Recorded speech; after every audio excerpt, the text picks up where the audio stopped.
ರಾಯಚೂರು ನಗರದ ನವಯುಗ ಸ್ನಾತಕ ಮತ್ತು ಸ್ನಾತಕೋತ್ತರ ಮಹಾವಿದ್ಯಾಲಯದಲ್ಲಿ 2025-26ನೇ ಶೈಕ್ಷಣಿಕ ಸಾಲಿನ ಸ್ನಾತಕ ಮತ್ತು ಸ್ನಾತಕೋತ್ತರ ಪ್ರಥಮ ವರ್ಷದ ವಿದ್ಯಾರ್ಥಿಗಳಿಗೆ ಸ್ವಾಗತ ಸಮಾರಂಭವನ್ನು ಆಯೋಜನೆ ಮಾಡಲಾಗಿತ್ತು.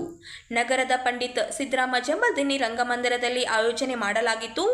ಕಾರ್ಯಕ್ರಮವನ್ನು ಆದಿಕವಿ ಶ್ರೀ ಮಹರ್ಷಿ ವಾಲ್ಮೀಕಿ ವಿಶ್ವವಿದ್ಯಾಲಯದ ಕುಲಸಚಿವರಾದ ಎ ಚನ್ನಪ್ಪ ಅವರು ಕಾರ್ಯಕ್ರಮ ಉದ್ಘಾಟನೆ ಮಾಡಿ ವಿದ್ಯಾರ್ಥಿಗಳಿಗೆ ಶುಭ ಕೋರಿದರು.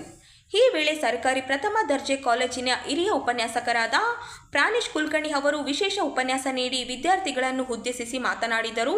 ಈ ವೇಳೆ ಕಾಲೇಜು ಬೋಧಕ ಮತ್ತು ಬೋಧಕೇತರ ಸಿಬ್ಬಂದಿ ವರ್ಗದವರು ವಿದ್ಯಾರ್ಥಿಗಳು ಉಪಸ್ಥಿತರಿದ್ದರು.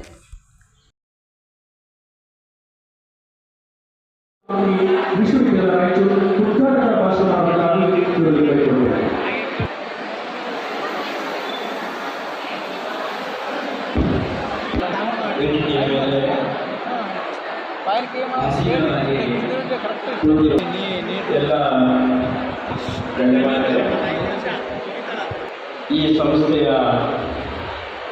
ಪದಾಧಿಕಾರಿಗಳವರೇ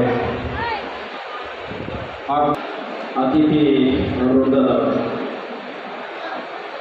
ಇವತ್ತು ನವಯುಗ ಸ್ನಾತಕ ಮತ್ತು ಸ್ನಾತಕೋತ್ತರ ವಿದ್ಯಾರ್ಥಿಗಳಿಗೆ ಒಂದು ಸ್ವಾಗತ ಕಾರ್ಯಕ್ರಮವನ್ನು ಅದನ್ನು ನಾನು ಅನುಭವಿಸಬೇಕು ಅಂತಕ್ಕಂಥದ್ದು ಯಾವುದೋ ವಿಚಾರಗಳಲ್ಲಿ ಒಂದು ಸುಖಕ್ಕಾಗಿ ನೀವು ಬೇರೆ ದಾರಿ ತಪ್ಪತಕ್ಕಂತಹ ಅನೇಕ ಸಂದರ್ಭಗಳು ಈ ಅವಸ್ಥೆಯಲ್ಲಿ ಇರ್ತದೆ ಕೂಡ ತಂದಿತ್ತು.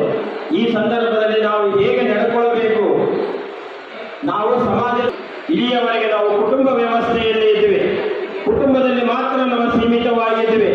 ಈಗ ನಾವು ಪರಿಸರದ ಒಳಗೆ ನಾವು ಪ್ರವೇಶ ಮಾಡಿದ್ದೇವೆ. ನೀವು ಸಂಪೂರ್ಣ ಸ್ವತಂತ್ರರಾಗಿ ನೀವು ಸಮಾಜವನ್ನು ನೋಡ್ತಾ ಇದ್ದೀರಿ, ಅದನ್ನು ಕೂಡ ನೀವು ಅನುಭವಿಸಬೇಕು ಅಂತಕ್ಕಂತಹ ನಿಟ್ಟಿನಲ್ಲಿ ನಿಮ್ಮ ಮನಸ್ಥಿತಿ ನಾವು ಕಟ್ಟುವೆವು ನಾಡೊಂದನ್ನ. ಯಾಕಂದ್ರೆ ಈ ನಾಡನ್ನ ಕಟ್ಟತಕ್ಕಂತಹ ಕೆಲಸ ಕಾರ್ಯಗಳಲ್ಲಿ ನೀವು ಬಾಲ್ಯದಲ್ಲಿ ನಮ್ಮ ತಾಯಿ ನಮಗೆ ತುತ್ತನ್ನು ಮಾಡಿ ನಮ್ಮ ಹೊಟ್ಟೆಯನ್ನು ತುಂಬಿಸಿ ನಮ್ಮನ್ನು ರಕ್ಷಿಸುತ್ತಾಳೆ. ಆ ತಾಯಿ ದೇವತೆಯ ಸಮಾನ. ಆ ತಾಯಿಯನ್ನು ನಾವು ದೇವತೆಯ ಸಮಾನ ಅಂತಂದೇಳಿ ಕಾಣಬೇಕಾಗ್ತದೆ.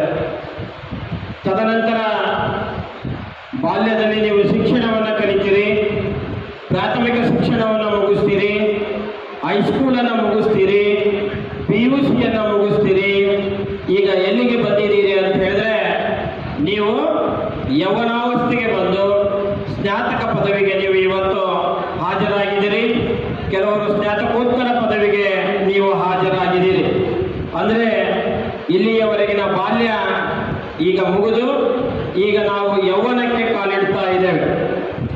ಬಾಲ್ಯದಲ್ಲಿ ಏನೇ ತಪ್ಪುಗಳನ್ನು ಮಾಡಿದರೂ ಕೂಡ, ಏನೇ ಆಟೋಟಗಳನ್ನು ಆಡಿದ್ರೂ ಕೂಡ, ಎಷ್ಟೇ ಶಿಕ್ಷಣದಲ್ಲಿ ನಾವು ಹಿಂದೆ ಇದ್ದರೂ ಕೂಡ ನಮ್ಮನ್ನು ಸುಧಾರಿಸಲಿಕ್ಕೆ ತಂದೆ ತಾಯಿಗಳು ಹಾಗೂ ಶಾಲೆಯಲ್ಲಿರ್ತಕ್ಕಂತಹ ಶಿಕ್ಷಕರುಗಳು ಹೆಜ್ಜೆಗೂ ಕೂಡ ನಮ್ಮನ್ನು ತಿಳಿ ಯಾವುದು ಒಳ್ಳೆಯದು ಯಾವುದು ಕೆಟ್ಟದ್ದು ಅಂತಕ್ಕಂತಹದ್ದನ್ನು ಹೇಳಿಕೊಡ್ಲಿಕ್ಕೆ ಅಲ್ಲಿ ಒಂದು ಸಮಗ್ರವಾಗಿರ್ತಕ್ಕಂತಹ ವ್ಯವಸ್ಥೆ ಇರ್ತಾ ಇತ್ತು.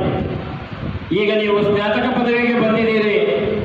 ಸ್ನಾತಕ ಪದವಿಗೆ ಬಂದಾಗ ನೀವು ಯೌವನಾವಸ್ಥೆಗೆ ಬಂದಿದ್ದೀರಿ. ಯೌವನಾವಸ್ಥೆಗೆ ಬಂದಾಗ ನಿಮ್ಮಲ್ಲಿ ಬಹಳಷ್ಟು ಸ್ವತಂತ್ರ ಆಲೋಚನೆಗಳು ಬರುತ್ತವೆ. ನಿಮ್ಮ ಆಲೋಚನೆಗಳು ಬೇರೆ ಬೇರೆಯಾಗಿರ್ತವೆ. ನಿಮ್ಮ ದೃಷ್ಟಿಕೋನಗಳು ಬೇರೆ ಬೇರೆಯಾಗಿರ್ತವೆ. ನಿಮ್ಮ ತಾಯಿಯ ಮಾತನ್ನು ಕೇಳಿಸಿ. ಕೃಷ್ಣಾ ಬ್ರಿಡ್ಜಿಗೆ ನೀವು ಎಷ್ಟೋ ಸರಿ ಕ್ರಾಸ್ ಮಾಡಿರ್ತೀರ. ಕೃಷ್ಣಾ ಬ್ರಿಡ್ಜ್ ಇವತ್ತು ಮಧ್ಯಾಹ್ನ ಇದೆಲ್ಲ ಕಾರ್ಯಕ್ರಮ ಮುಗಿದ ಮೇಲೆ ಗೂಗಲಿಗೆ ಹೋಗ್ರಿ, ಕೃಷ್ಣಾ ಬ್ರಿಡ್ಜಿಂದು ಫೋಟೋ ಡೌನ್ಲೋಡ್ ಮಾಡಿರಿ. ಆ್ಯಂಡ್ ಇಂಗ್ಲೆಂಡ್ನಾಗ ಥೇಮ್ಸ್ ನದಿ ಅದ, ಲಂಡನ್ನಾಗ ಥೇಮ್ಸ್ ನದಿ ಅದ.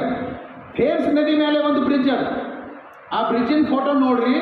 ನಮ್ಮ ಕೃಷ್ಣಾ ನದಿ ಮೇಲೆ ಇರೋ ಬ್ರಿಡ್ಜ್ ಮತ್ತು ಥೇಮ್ಸ್ ನದಿ ಮೇಲೆ ಇರೋ ಬ್ರಿಡ್ಜ್ ಎರಡೂ ಸಿಮಿಲರ್ ಆಗಿರುತ್ತವೆ. ದೇರ್ ಫೋರ್ ಲಂಡನ್ಗೆ ಅವನಿಗೆ ಹೋಗ್ಲಿಕ್ಕೆ ಆಗಂಗಿಲ್ಲವೋ ಅವನು ಕೃಷ್ಣಾ ಬ್ರಿಡ್ಜ್ ನೋಡ್ಬೋದ್ರೂ ಸಂತೋಷ ಪಡ್ಕೋಬೋದು. This is number 1. ಸೆಕೆಂಡ್, ಎರಡನೇ, ಈ ಹೈದರಾಬಾದಿಗೆ ಏನು ರೋಡ್ ಹೋಗ್ತದೆ, ಇದು ಹಿಂಗೆ ಹೋಗ್ತದ ಅಂದ್ರೆ ನಮ್ಮ ಮಾನ್ವಿ ಹಿಂಗೆಲ್ಲ ಬಂದು ಏನು ರೋಡ್ ಹೋಗ್ತದ, ನೆನ್ಪಿಟ್ಕೊಳ್ರಿ, ಅದು ನಮ್ಮ ಏಷ್ಯಾ ಖಂಡದ ಮೊಟ್ಟ ಮೊದಲ ಅಂತಾರಾಷ್ಟ್ರೀಯ ಹೆದ್ದಾರಿಯಾಗಿರುತ್ತೆ. ಅದು ತಮಿಳುನಾಡಿನ ಕೇಪ್ ಕಾಮ್ರೇನ್ ಅಂದರೆ ಕನ್ಯಾಕುಮಾರಿಯಿಂದ ಪಾಕಿಸ್ತಾನದ ಪೇಶಾವರ್ಗೆ ಕನೆಕ್ಟ್ ಆಗುತ್ತದೆ. The first highway goes through your city and you should be proud of this.